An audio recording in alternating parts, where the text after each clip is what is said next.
Hi everyone, thank you for visiting my video on React.js. This is my quick little tutorial on what I found research-wise to the best of my explanation. I apologize for any lacklusterness in my definitions here, as I'm still very new to React.js, uh, but still excited to move forward and share with you guys what I found. Here we have facebook.github.io/react/index.html. This is the site where I am pulling this information from. I believe it's from Facebook. I don't know if it's someone else's Facebook or if this is actually produced by Facebook for the different user interfaces and virtual DOMs that we can use for data flow, as we see here in these definitions. I'm going to go over a couple examples here that we have time-wise, since I have my component files, but they weren't exactly collaborating with each other to display the way you see here, so I'm going to use this page instead. Okay, we have a simple component. React components implement a render method that takes input data and returns what to display.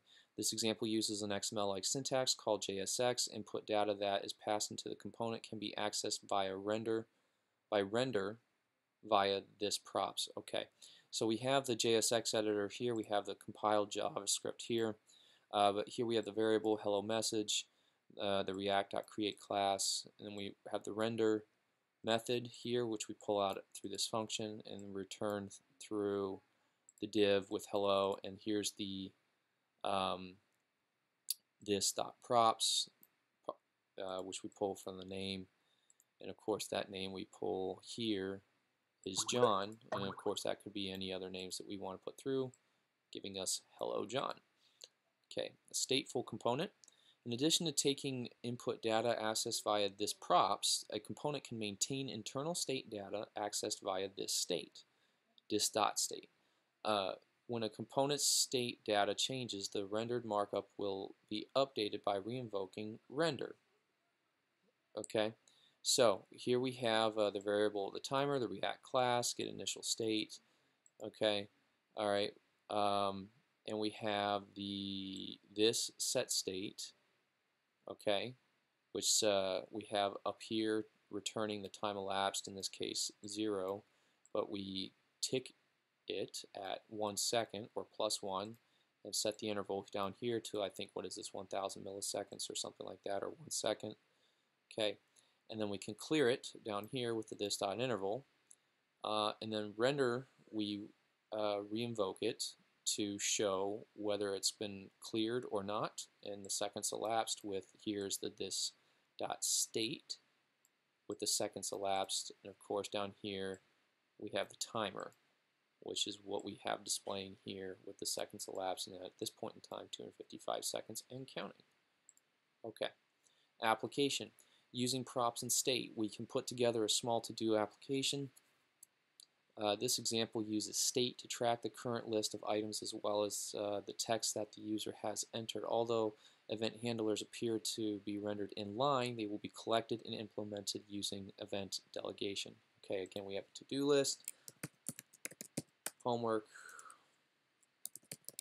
chores, etc. And then we enter this information like for. So how is this working? We have our variable to-do list at react.class. We have the render function or the method that we use to get it started. Okay. Now it talks about props and state, and then this example uses state to track the current list. So let's find where that is being used. We have here get the initial state, put it into the function, return the items in the text. And then we have this set state here, the text, the e.target.value. Of course, the handle submit. Here's another function, can e.prevent. Okay, here we have again this.state, items.concat. Okay, this.state.text, and this is where it's being used in the code to eventually come back down to the render method and return the information that we see being outputted with the button, as we saw with homework, chores, etc. for the to-do list. And finally, a component using external plugins. React is flexible and provides hooks to allow you to interface with other libraries and frameworks. This example uses Marked, an external markdown library, to convert text area's value in real time.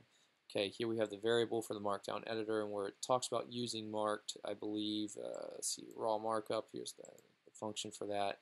And here we have marked with this state, sanitize, etc.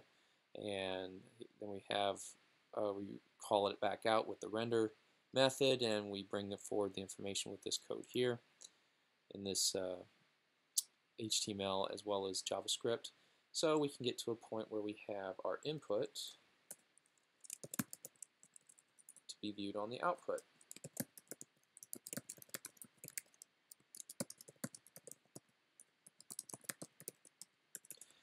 Okay, those are the few examples we have. You can download this here either via their download link, which will download it into a zip file, or they have their CDNs down here, which we can use in compressed, uncompressed versions, etc.